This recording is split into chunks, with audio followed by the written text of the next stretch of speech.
Welcome to Kinda Keto with Donna. Today I'm doing something a little bit new. It's going to be a recipe, which is not new, but the type of recipe it is. I usually do a tried and true, and I tell you where I get it from. But this is a kind of creation of a couple different recipes because it was something I had in the brain that I wanted to make keto version. So recently I found out one of my restaurants, sort of local to work anyway, called Zoe's Kitchen, is going to be closing or revamping something. Although I haven't gone there much recently, and I definitely haven't gone for this, they had a homemade Yaya's chocolate cake that was really good there. And it reminded me of, do you remember the Cracker Barrel Coca-Cola cake? Well, then I had it on the brain that I wanted to figure out if I could do a keto version of a Coca-Cola cake. And I looked online, several different places, and tons of keto chocolate cake recipes, but not chocolate cola recipes. Because recently I was at Sam's Club and noticed they had, the Zevia soda, which I don't normally drink, but that made me think together, they have the Zevia cola, we've got the sweeteners, I don't know, maybe I should try it. So come along and see how I made a keto version of a chocolate cola cake.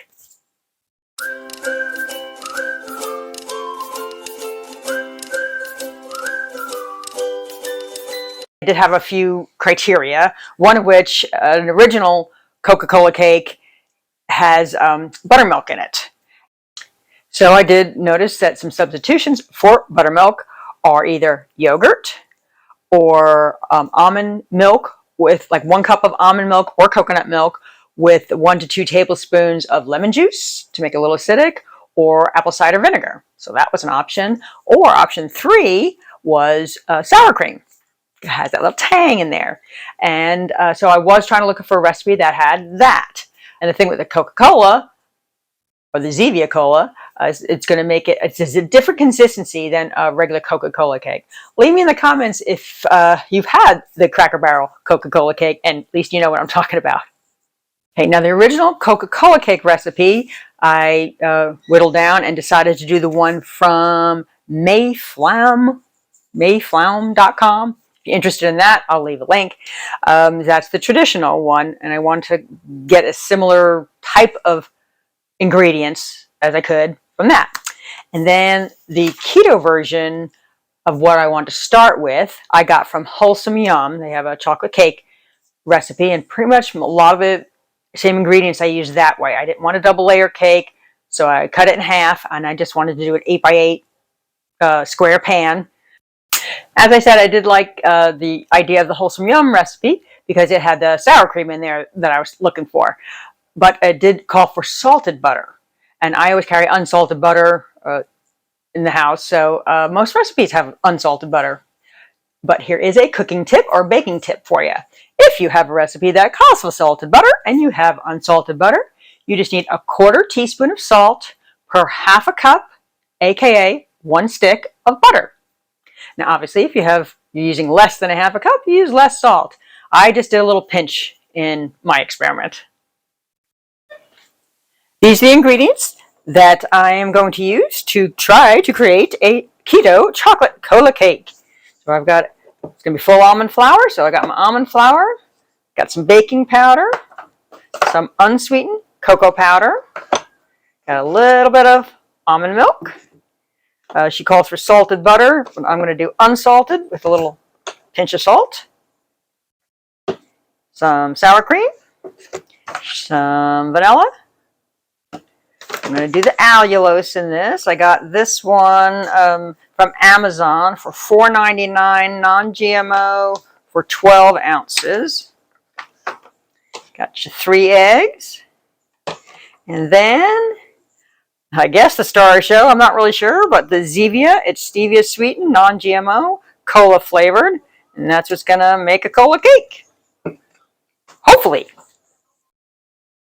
For the glaze, I'm doing half of the recipe of the traditional recipe and just really just swapping out the cola and the sweetener. So all that's going to be is some unsalted butter, the unsweetened cocoa, a little more of the Zevia cola soda, and the Swerve brand of the confectioner's sugar.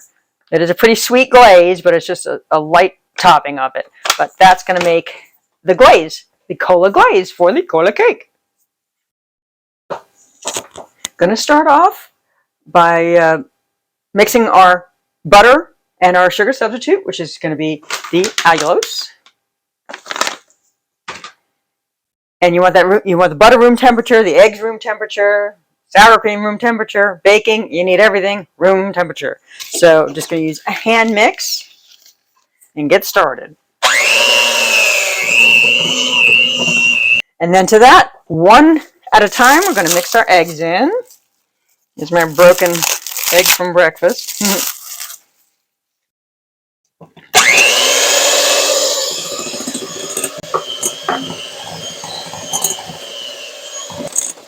Well, isn't that looking attractive? Oh.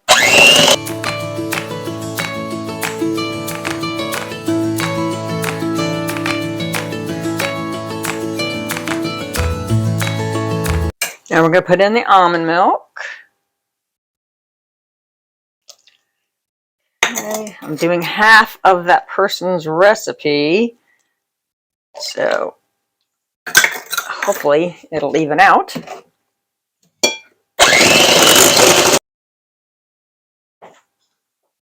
And the sour cream.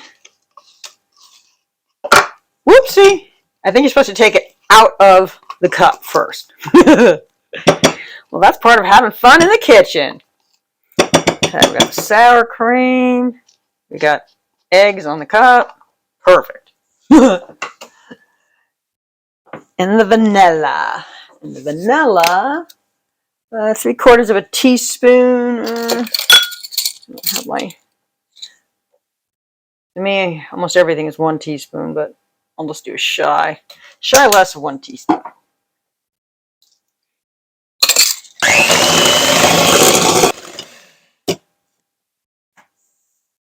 Well, I just realized I made a boo-boo. I was going to sub the almond milk for the cola, because I wasn't sure how much to put in. So, the whole point is having this in there. So I'm going to figure out real quickly how much soda I should put in there. Well, a traditional cola cake, Coca-Cola cake, has a cup of cola in the batter itself. So, considering I already put a little almond milk in there, milk and Pepsi, Laverne and Shirley, awesome. So I'm going to do a half of a cup of the Zevia cola, and we'll see how it works out. So half a cup. Oh, there's no caramel color either. Look at that. That's funny. All right, it may make it too wet. It's probably going to ruin everything. But that's what experiments are for. And now it's time to put in our dry ingredients, which I always sift my almond flour. So I have a cup and a half of almond flour, the half a cup of cocoa powder, and how much? Just half a teaspoon of the baking powder. So we're going to put that in there.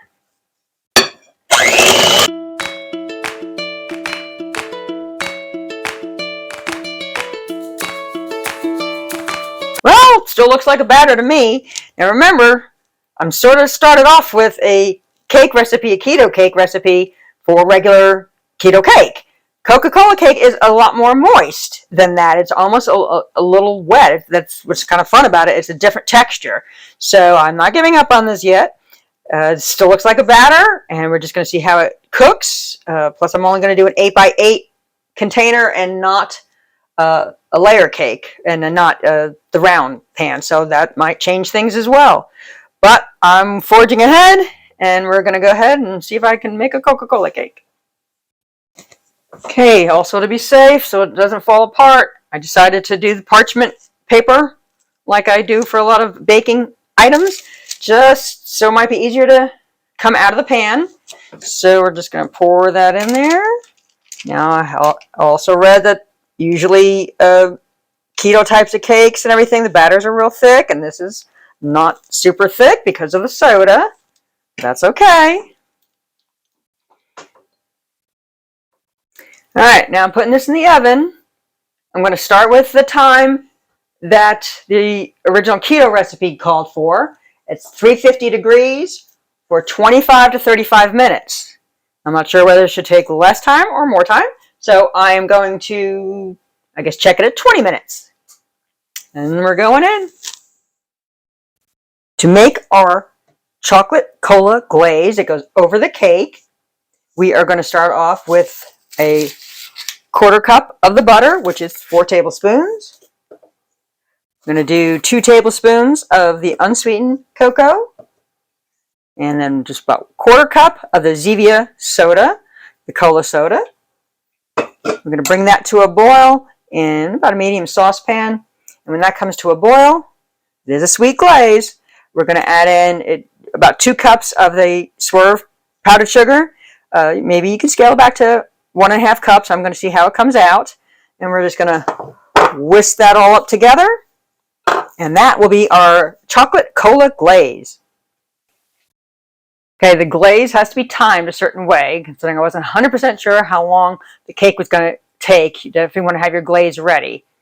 Although most almond flour cakes, they say to cool completely. That just means, before cutting into it or taking it out of the pan. The idea of the glaze, it's supposed to go on a hot cake. So you want to have that ready. So as soon as the cake comes out of the oven, we're going to pour the glaze over that. So you want to have that ready to go. It only takes a couple minutes to do. It looks like the cake is almost about ready, and it's looking good. It doesn't look like it's falling apart or anything. And I'm putting the last of my powdered sugar in there. See how thick it is. Ooh, can't wait to try this. So anyway, when the cola and the butter and the chocolate comes to a boil, then you take it off the heat and slowly add in your powdered sugar. But you want to have this ready to go. I was getting nervous the cake was going to be done before I was ready. But now I've got the glaze ready to go. And probably about 3 more minutes, the cake will be done. Okay, cake looks ready to me. It's bouncing back. Oh my God, it's working so far. I don't know how it's going to taste or if it's going to fall apart. But here we go. We're going to put our glaze on right over the top while it's hot. So this may work, this may not work. It's supposed to kind of crunch up a little bit. Well, actually, this is a perfect amount. Maybe a little extra. Let's not put all that on there. I did taste it a little bit with my finger, and it is a tad sweet. So I think next time I'm just going to do a cup of the powdered sugar for this size cake.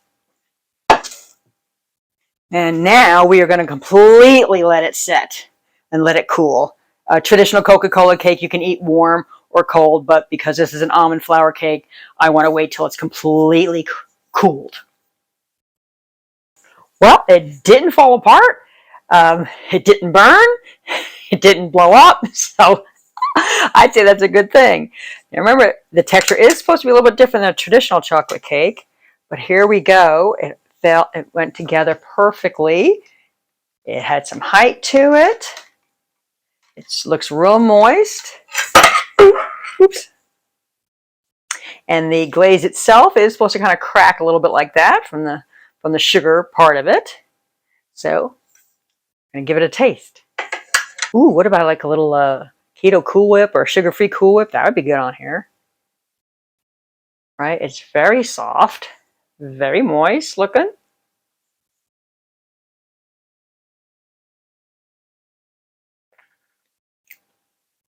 I was trying to think of what I need to do to tweak it, but I don't think it needs tweaking. I think it tastes like a Coca-Cola cake. Let's try one more time to be sure. Now, I thought the glaze was going to be too sweet, but the cake is not overly sweet, so the glaze goes well with it. I was going to decrease the powdered sugar next time, but I think I'm going to leave it as it is because, as you see, it's just this really, really tiny layer on top. It's not a big buttercream frosting like that. So I'd say we have a winner. we have a new recipe, a keto version of chocolate cola cake. Well, that was kind of fun to do. I've never really created a recipe before. I mean, yes, I didn't create it completely from scratch, but, had to tweak a few things. So it was still an experiment. Yeah, almost forgot. I did break this down in Carb Manager for you if you're interested in the macros. So I did an 8x8 pan, so a square pan. I did 16 servings, and each serving is 184 calories, 17 grams of fat, and 3 grams of net carbs. So I don't think that's too bad. Okay, well, I'll leave a couple links at the bottom. So I'm going to leave the traditional Coca-Cola recipe, which I don't know how traditional it was. It was just somebody's version of the Coca-Cola recipe from Cracker Barrel, but I'll put that down there for those non-keto people. I will leave a link to the Wholesome Yum recipe for basic chocolate cake, because she always has really good recipes anyway. The recipe that I completely did, including the glaze and all of that. So I'll put all that in the description below. If you like this video, give it a like. Consider subscribing for more fun ideas like this. And leave me a comment. Would you try this? Do you know what type of cake I'm talking about? Do you like the idea of the ingredients? I don't know. Say hi. Until next time. Bye.